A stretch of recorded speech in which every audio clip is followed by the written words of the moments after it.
What's up, guys? Welcome back to This Is My Story. Uh, my last video, I told a story about being locked up in a mental institution, and I keep promising that I'm going to bring a more positive video or something funny. Um, it's not going to be today. This one's going to be another bad one.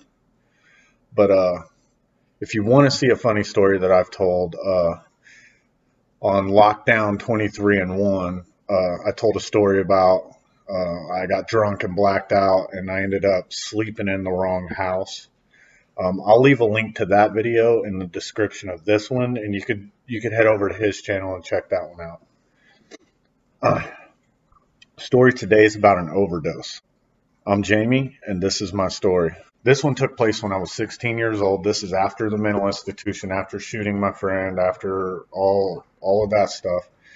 And I lived in Missouri, grew up there. So when I was coming up about this age, meth was really like a problem. Still is a problem there. It ruined a lot of lives, and most of the people that I ran around with were affected one way or another by it. So happened that I had a family member that sold it, a very close family member, and that's as far as we'll go into that.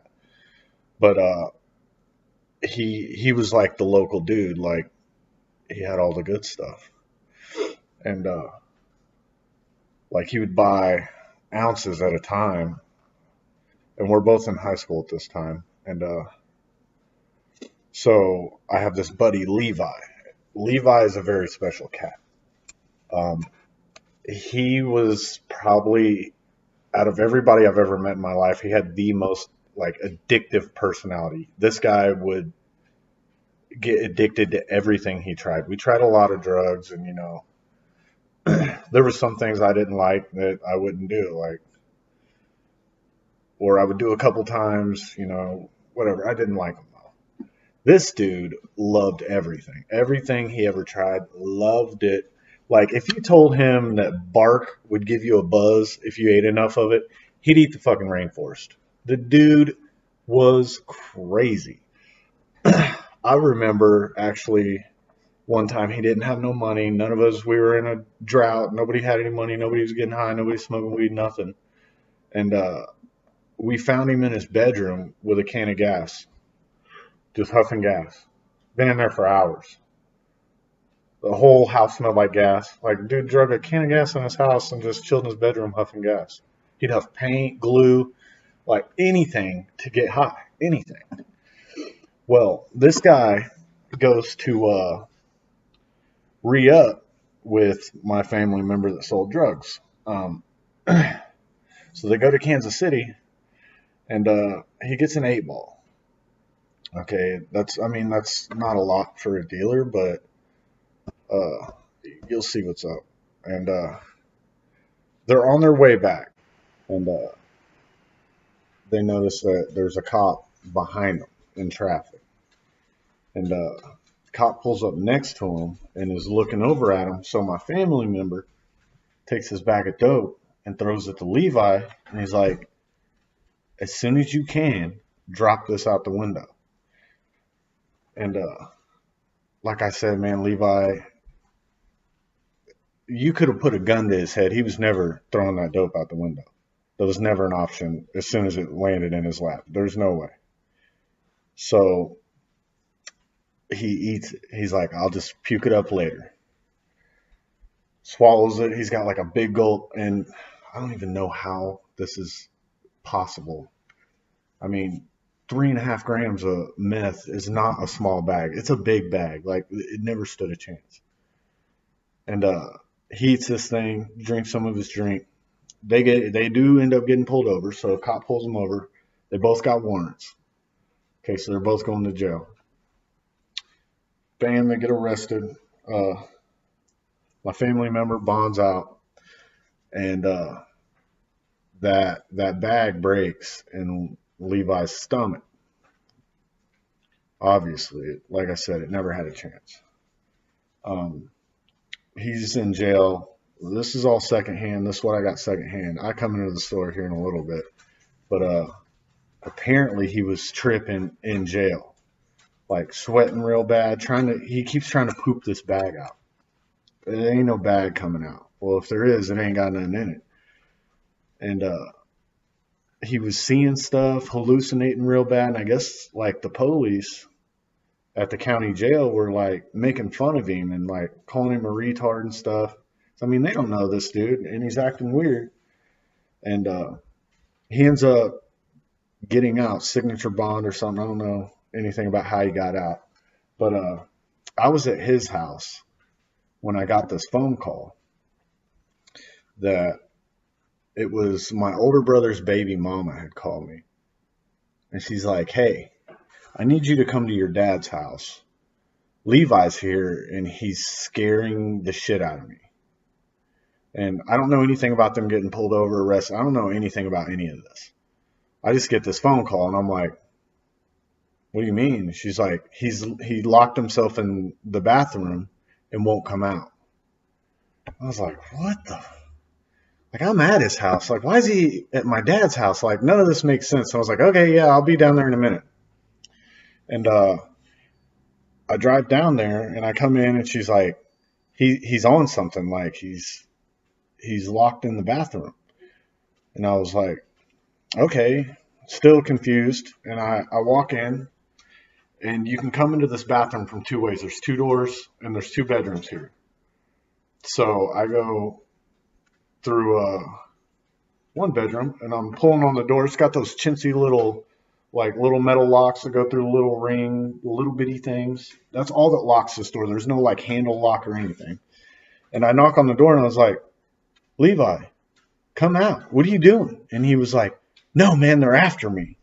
It's like, who? And he was like, the cops. I was like, what? He's like, they're out there, dude. I see them in the parking lot. I was like, was there cops in the parking lot? They live across the street from the pool, so there's a public parking lot over there. So, I mean, I was like, what? And I look out there. I was like, dude, there's no cops out there. And he's trooping. He's like, I can hear them. They're with you. Like, I can hear their keys jingling and their walkie-talkies and stuff. You brought the cops. I was like, no, dude, I don't know what the hell you're talking about. There's no cops here. And at this point, I'm like, I have no idea what's going on. So I'm like, open the damn door now. He's like, no. And so I just ripped the door open. And it wasn't very hard. And he was sitting on the toilet. He's got his pants down. And his eyes were huge, pupils maxed out. And he's sitting on this toilet and he's got a towel around him, like one of our shower towels. And he's pouring water on his head when I open the door. And there's steam coming off of this towel. Like, he looks like he just came out of like when they come out of like a sauna in cold weather and you walk outside and your head's steaming and stuff. That's what it looked like. But this is inside a house, like at normal temperatures, whatever, 73 degrees. And I was like, what in the hell? And so I start making some phone calls, whatever. I end up figuring out that he just ate the entire 8-ball of like meth. And he is on one. So I get him stood up. I was like, dude, put your pants on. What are you doing? You know, I stand him up and I look in the toilet and there's just a bunch of combs and brushes. And I was like, what are you doing? He's like, I got to poop that bag out. I was like, listen, man, that bag is gone. It's like, I got to get this bag out, dude. I got to poop this bag out. I was like, you couldn't reason with him. He wasn't there. Like, he wasn't registered. I was like, dude, there's no bag. I was like, we got to go. I'm trying to take him to the hospital, like now. He's real jittery. Like, he's all over the place. The cops, he's paranoid. Everything's the cops and don't take me to the hospital. I was like, all right, dude, where do you want to go? And he was like, take me to my house. I was like, oh, you know, whatever to get him in the car, and then we're going to the hospital. I don't care what he says. I just got to get this dude in the car. And he can't hardly walk. He's real like stuck in the mud, and he's all over the place, like, oh, the cops, and crazy. So I ended up getting him out there and letting him look. I got him to like the front porch almost, like we're coming out of the front door. And he's looking around. My car's right there, ready to go. And he's looking around the cops. I was like, look, dude, let's just go to your house. And he's like, take me to get a double cheeseburger and a glass of water, and I'll be all right. That's all. I was like, what? Okay, yeah, let's go to McDonald's, dude. I'll get you a double cheeseburger and a glass of water. I finally get him down there, get him in the car, and he is all over the place in my car. He's looking around like I ain't got no tint on my window or nothing, so he is just bugging. And we're only like 2 blocks away from the hospital. It's like I could yell at him probably. And I start heading that way. I'm like, this is going to be an issue when we pull in here. He doesn't even realize we're not going to McDonald's or anything. And we start pulling up to the hospital, and I slow down, take a left to pull in, and he realizes this, and he flips out. Dude grabs the steering wheel, like lunges across the car, and he's like, screams at the top of his lungs, no! And he freaked me out, so I was like, get the fuck back, and like acted like I was going to hit him. And he cowered real tight in the car. I was like, oh, no, I don't want to go. I was like, chill, dude. And I pull up, and this is the weirdest part, too. I'm coming in, and I see a carload of, like, all my good friends, like my 3 homeboys right here. And they roll up, and they're like, hey, man, what's up? I was like, dude, I got shit to do. I got to take this dude in. And they look at him, and they're like, what the fuck? I was like, I got to go. And just left. I was like, what are you guys doing here? Anyway, we pull up. Roll into the ER, and I run inside. He will not get out. He's like, the cops are coming. Like, he's cussing at me for bringing him here, how he's going to jail, all kinds of stuff. I was like, all right, whatever. Go in. I run up to the ER desk, and I tell the lady, I was like, I need like 3 of your biggest dudes. Like, I need to get this guy out. He's overdosing real bad. And she's like, all right, I'll send somebody right out. And I run out, and I got the door open, and he's doing like the wet dog that doesn't want to take a bath thing. He's pinned up in the door, and he's like, I'm not coming out. And like, I'm trying to like grab his leg or something, fight him out. But this dude, like I said, dude, he's ate a lot of meth. It's weird dealing with him. And I turn around. Here comes the nurse with a wheelchair, and she's like 73 years old. I was like, no, ma'am, you need to go in there and find like some dudes, like some big dudes. Like, I don't care if it's the janitor, somebody that works here that's a man that's can deal with this. No offense, ladies, but you ain't never seen a human being doing this kind of, it was weird. And she goes back in, comes out, big old black dude with her. I was like, all right, yeah, hell yeah. And I was like, dude, he's ate a lot of meth. He's going to be unpredictable. Just be careful. I don't know if he's going to spit, bite. Anything's possible. I don't know if he snatched something in my car somewhere. And he pretty much just reaches in, grabs him, and yanks him out of the car and throws him in the chair. And it was pretty much it. He was okay after that. He was just a little freaked out now. So we start rolling him in and stuff, take him back. I go back with him. I can't get a hold of anybody to get up here. I can't get a hold of his brother. I don't know how to get a hold of his mom. I need to get a hold of his brother to get a hold of his family. That's the only way. He doesn't have a phone. So he will not let them separate us. Like, I'm his like lifeline now. He's like, you got to go with me. Stay with me. Stay with me. All right, dude, I'm right here with you. So we go back. They got him on the heart monitor. They're putting stickies on him, and he's freaking out and pulling them off just about as fast as they're putting them on him. So they end up tying him down. That little beeper thing they put on your finger, like they couldn't keep none of that shit on him. And they finally get him all hooked up, and he's on me about this double cheeseburger and a glass of water. He's like, dude, just tell him I just need a double cheeseburger and a glass of water, and we can get out of here. I was like, no matter what I said, it wasn't registering. I was like, dude, it's more serious than that. And he kept having me shut the door, check the door. Like, check it. And I'd go over there and touch it, and I'd start walking back, and he's like, check the door. Like, I can see they're under the door. Like, I can hear their radios and their keys jingling. Like, check the door. Dude, I'm checked the door. It's fine. Double cheeseburger, glass of water. So I look at his heart rate monitor. He's laying down, mind you. I mean, he's a little fidgety and stuff, but he's just chilling. His heartbeat, it like peaked at 240 beats a minute, something like that. Since it has been on, it's been above 200. And his temperature is like 105 degrees. So nobody really understands like how much meth he ate. Like, I couldn't get that across to the nurse. I was like, listen, he's gonna die. Like, he ate so much meth. Like, I didn't even expect him to be here right now.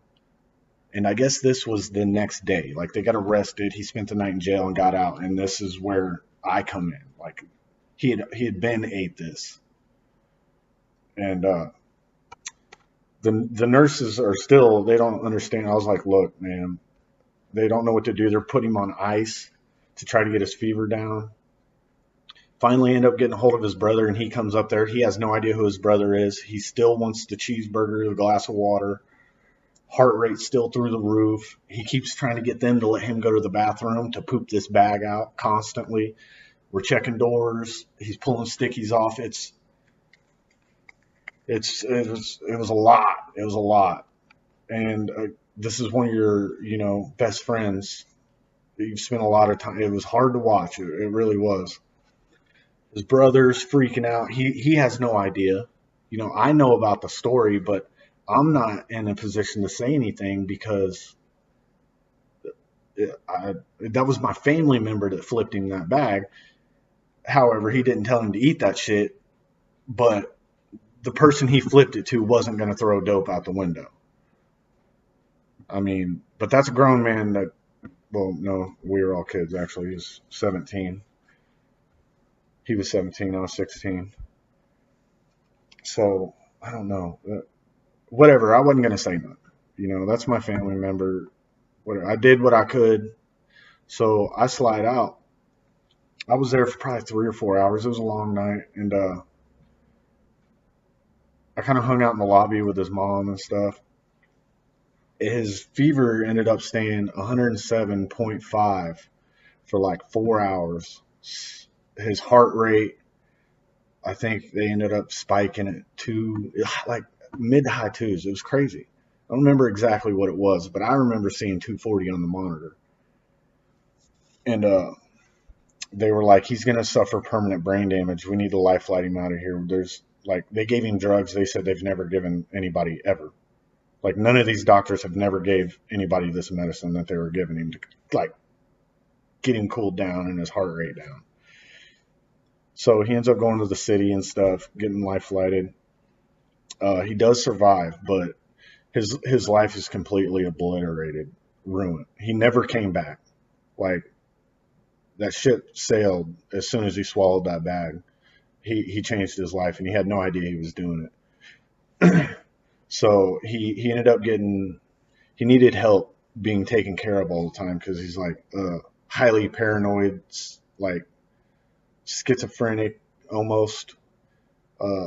He just seemed like a psychopath, to be 100% honest with you. I went to visit him one time after that.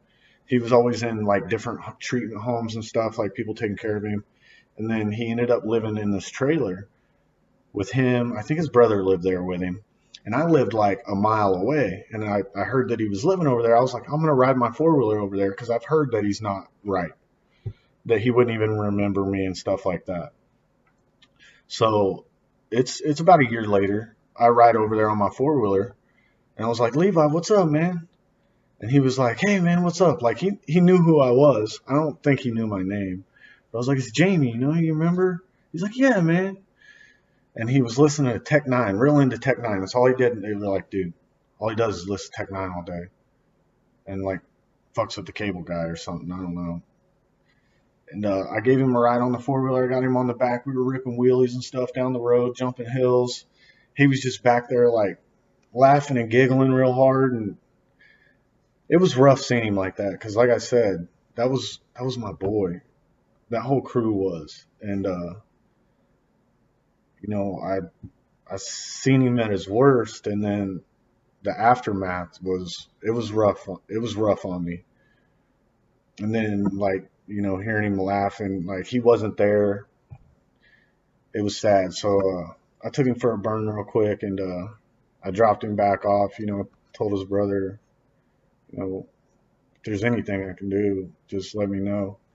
That was the last time I saw him. He ended up right after that trying to kill the cable man, and then his mom came over and he got violent with her, and then he ran off. And some old man found him walking down the road, and he had slit his throat like from ear to ear. He had 100 something staples is what took to put him back together.